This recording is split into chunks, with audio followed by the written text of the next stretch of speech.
Hello guys, finally आज हम discuss करने जा रहे हैं आपके साथ कोलिगेटिव प्रॉपर्टीज का fourth properties osmosis and osmotic pressure. इससे पहले हमने कोलिगेटिव प्रॉपर्टीज का 3 प्रॉपर्टीज डिस्कस कर लिया। फर्स्ट का नेम था relative lowering of vapour pressure, second का नेम था एलिवेशन इन बॉइलिंग पॉइंट और थर्ड का नेम था depression in freezing point. Osmosis and osmotic pressure fourth properties है गाइज। अब इस फोर्थ प्रॉपर्टीज में हम जानने का कोशिश करेंगे कि क्या है ऑस्मोसिस और क्या होते ऑस्मोटिक प्रेशर। ओके गाइज, तो फर्स्ट ऑफ ऑल हम ये जानते हैं कि ऑस्मोसिस क्या होते हैं। ऑस्मोसिस के बारे में मैं एक बात कहूँ तो एक प्रकार का एक फिनोमेनन है, एक प्रकार का एक प्रोसेस है गाइज। इस प्रोसेस में क्या होता है कि जो सॉल्वेंट का जो मेरे पास प्योर जो सॉल्वेंट है, ओके गाइज, जो प्योर सॉल्वेंट का जो फ्लो होता है वो टुवार्ड्स द किधर सॉल्यूशन की तरफ चला जाता है। इट मीन्स दैट मैं कह सकता हूँ ये बात कि it is the process by which a pure solvent flows towards the solution.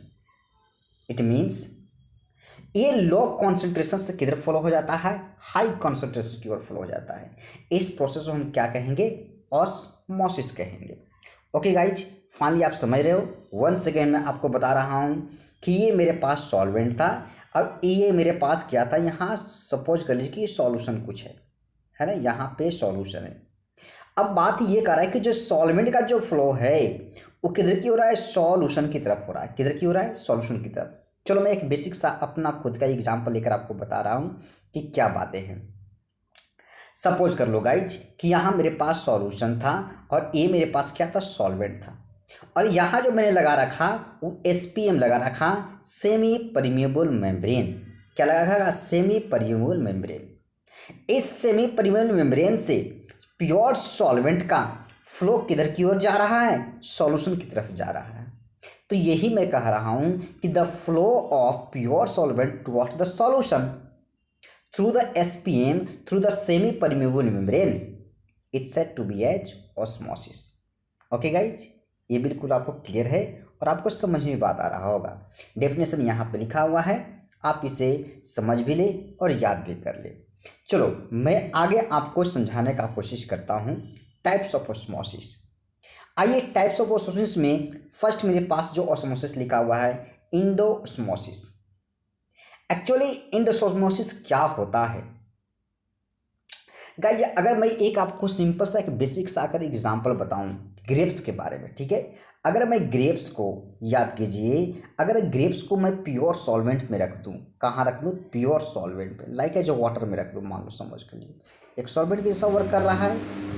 तो अगर ग्रेप्स को किसको, एक सूखा जो ग्रेप्स जो मेरे पास जो जिसको मैं किशमिश कहता हूँ, उस किशमिश को मैं अगर वाटर में रख दिया तो आप कुछ समय बाद ये देखते होंगे, कुछ घंटों के बाद ये देखते होंगे कि जो वाटर है वो कहाँ चला जाता है, सूखा हुआ जो ग्रेप्स, जो ड्राई ग्रेप्स है उसमें चला जाता है। देख पा रहे हैं बातों को। तो यही कह रहा है कि इंडोऑस्मोसिस क्या है, मेरे पास जो मेरे पास प्योर जो वाटर जो सॉल्वेंट है उसका फ्लो जो है इनसाइड द सेल हो जाता है। देखिए मैंने क्या कहा, जो सूखा हुआ ग्रेप्स है, जो ड्राई मेरे पास ग्रेप्स है ना, उस ग्रेप्स की ओर तरफ क्या करा है, ये चला गया, ठीक है ना। इसी प्रोसेस को हमने क्या कहा, इंडोऑस्मोसिस कहा। Are you getting something. मैंने क्या कहा कि the flow of solvent towards inside the cell, inside the cell की बात कर, मैं अंदर की ओर चला गया, ठीक है ना। तो अगर वाटर का अगर फ्लो अगर अंदर किशमिश के अंदर की ओर चला गया गाइस, तो हम ये बात कही किशमिश क्या बन गई, फूल गई किशमिश, ठीक है। किशमिश अब अंगूर के जैसा दिखने लगेगा, ग्रेप्स के जैसा दिखने लगेगा। तब इस प्रोसेस को हम क्या कहते हैं, एंडोऑस्मोसिस कहते हैं। ओके ऑलराइट, समझ पा रहे हैं बिल्कुल। चलिए आगे एक साथ नेक्स्ट टाइप पढ़ते हैं, एक्जोऑस्मोसिस। एक्जोऑस्मोसिस जैसे इसका अपोजिट है गाइज, ठीक है। इस केसेस में अगर मैं बात कहूँ कि एक्जोऑस्मोसिस क्या होते हैं, देखिए सपोज करिए कि एक अंगूर था, ग्रेप्स था, यहाँ पे ग्रेप्स है, ओके क्या है, ग्रेप्स है, और इसको मैं रख दे रहा हूँ सॉल्ट सॉल्यूशन में रख रहा हूँ। किस सॉल्यूशन में, सॉल्ट सॉल्यूशन में, सॉल्ट के सॉल्यूशन में मैं रख दे रहा हूँ, या फिर शुगर के सॉल्यूशन में इसको रख दे रहा हूँ, ठीक है। क्या रख रहा हूँ, शुगर के सॉल्यूशन में। तो इसमें जो ही मेरे पास वाटर है गाइज, जो ग्रेप्स में वाटर है वो बाहर निकल जाएगा और कहाँ चला जाएगा, सॉल्ट के सॉल्यूशन में या शुगर के सॉल्यूशन में चला जाएगा। जिसके सॉल्यूशन में है उस सॉल्यूशन में ये टोटली जाकर मिल जाएगा। तो ये बाहर की ओर हो रहा है, इसका ध्यान देखो, मैंने क्या कहा, ये बाहर की ओर है। वाटर का जो फ्लो हो रहा है ग्रेप से बाहर निकल जा रहे हैं और इस प्रोसेस को हम क्या कहेंगे, एक्जोस्मोसिस कहेंगे। एंडोस्मोसिस में हमारा क्या था कि वाटर जो सूखी हुई किशमिश थी, जो ड्राई किशमिश था, उसके अंदर चला जा रहा था, ठीक है। तो अंदर जाना हम कहेंगे एंडोस्मोसिस और वाटर को बाहर निकाल जाना हम क्या कहेंगे, एक्जोस्मोसिस कहेंगे। ऑलराइट, बिल्कुल आपको समझ में बात आ रहा है। चलिए आगे मैं समझाने आपका प्रयास करता हूँ। यहाँ कुछ आपका प्रोसेस दे रखा है कि एसपीएम से, जिसको मैंने कहा सेमी परमिएबल मेम्ब्रेन से, ओके, एसपीएम, और एसपीएम से किस प्रकार, एसपीएम और एसपीएम से किस प्रकार वाटर का फ्लो यानी प्योर सॉल्वेंट का flow from one medium to another medium होता है, इसके बारे में समझा रखा है। ओके गाइज, इसे आप समझ लेंगे। डायग्राम को वीडियो को पॉज करके आप बिल्कुल आराम से इसे समझ लेंगे। चलिए मैं आपको आगे समझाने का कोशिश करता हूँ, बताने का कोशिश करता हूँ। क्या आ गया मेरे पास, ऑस्मोटिक प्रेशर। क्या है guys, osmotic pressure.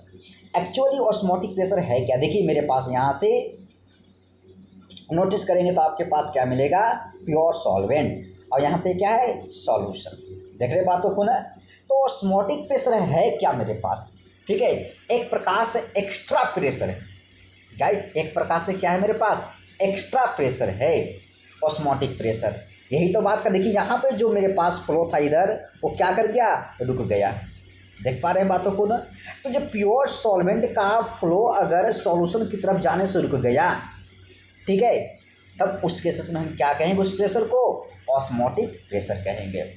It means that osmotic pressure is the extra pressure. Extra pressure है, देखो आप, मैंने क्या कहा कि यहाँ प्योर सॉल्वेंट फ्लो हो रहा था किधर, सॉल्यूशन की तरफ, कहाँ हो रहा था, सॉल्यूशन की तरफ हो रहा था। लेकिन भाई मेरे एटमॉस्फेरिक प्रेशर से अगर मैंने ज़्यादा प्रेशर लगाना स्टार्ट किया, देखिए प्रेशर मैं लगा रहा हूँ, प्रेशर लगा रहा हूँ, प्रेशर है कि नहीं। अब प्रेशर लगाने से जो इसका फ्लो है तो क्या हो गया, रुक गया। ओके, जब फ्लो रुक गया, कब रुकेगा भाई मेरे, तो जब ये इक्विलिब्रियम को अचीव कर लेगा। ओके, तब इस केसेस में जो मेरे पास प्रेशर जो मैंने एक्स्ट्रा अप्लाई किया, उस प्रेशर को हम क्या कहेंगे, ऑस्मोटिक प्रेशर कहेंगे गाइज। ओके, चलो मैं आगे और आपको समझाता हूँ। इट मीन्स दैट क्या कर रखा है बात कि क्या कर रहा है कि the pressure that must be applied to a solution. देखिए सॉल्यूशन की तरफ क्या हो रहा है, अप्लाइड। मैंने बताया था इधर जाकर कि सॉल्यूशन की तरफ क्या हो रहा है, अप्लाइड हो रहा है।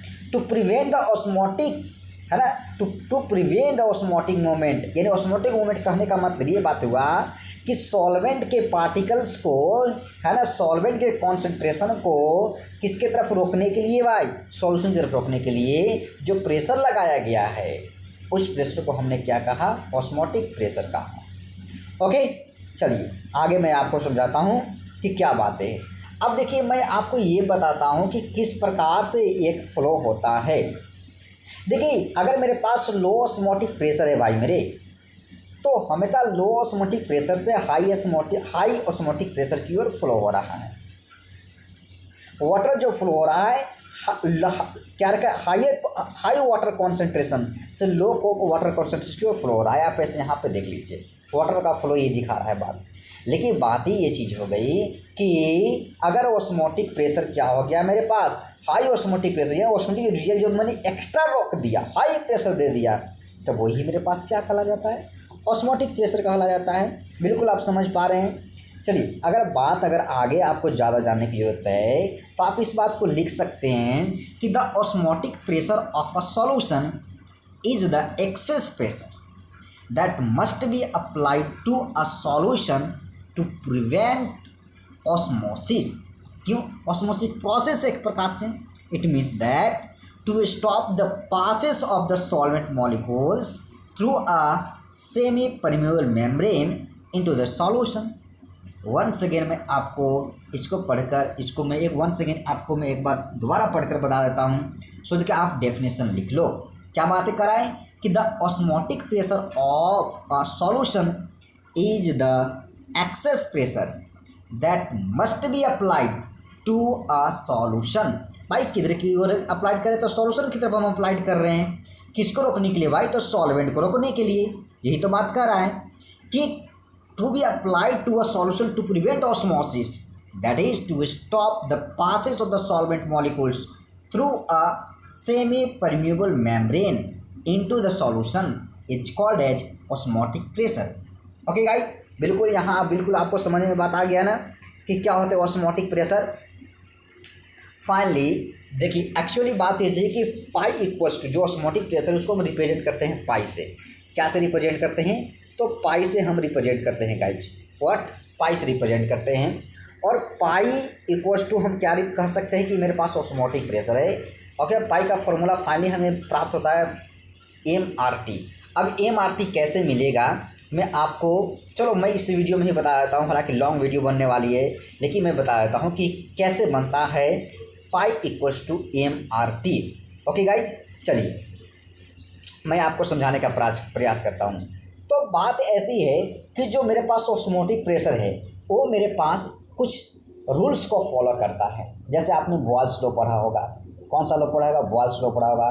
तो अगर मैं बात कहूँ गाइज कि अगर मैं बॉयल्स लॉ के बारे में अगर बात कहूँ, अगर बॉयल्स लॉ को लेकर, ओके, तो बॉयल्स लॉ होते क्या हैं आप जानते हैं कि जो बॉयल्स लॉ होते हैं कि जो मेरे पास प्रेशर होता है वो डायरेक्टली प्रोपोर्शनल टू द क्या होता है, कॉन्सेंट्रेशन होता है, वहाँ पे वॉल्यूम होता था। ठीक है, तो जो मैंने यहाँ पे पाई को प्रेशर माना, क्या माना, पाई जो मेरे पास प्रेशर है वो डायरेक्टली प्रोपोर्शनल टू यहाँ क्या है, कॉन्सेंट्रेशन है, और वहाँ पे क्या था, वॉल्यूम था।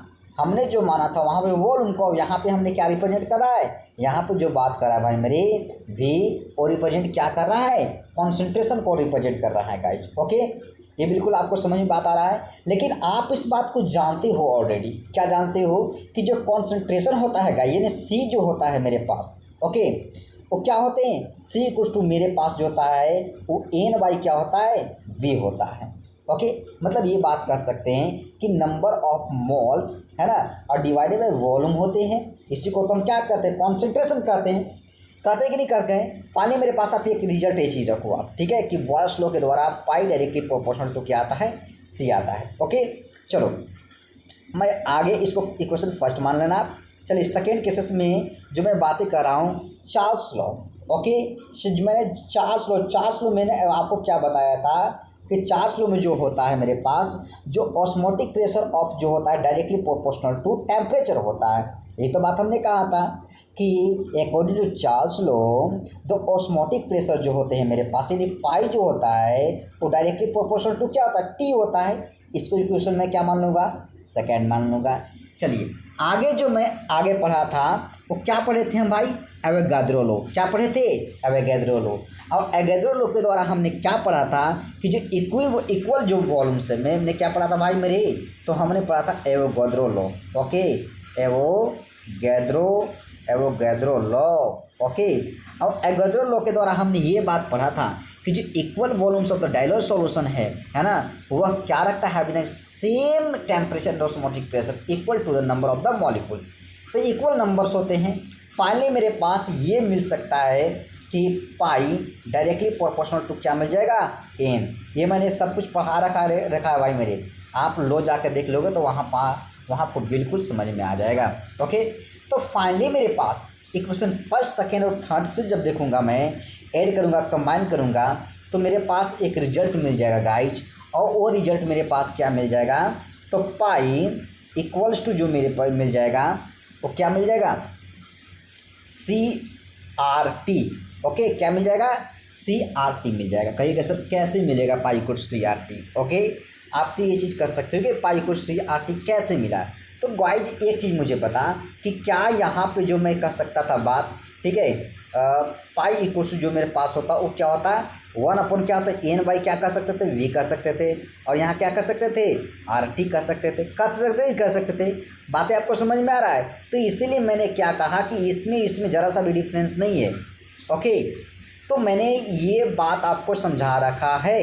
अब मुझे एक चीज़ बात आप बताइए कि मैंने यहाँ पे इस केस में क्या लिया है, एम लिया है। क्या लिया है गाइज, एम लिया है। Pi equals to MRT।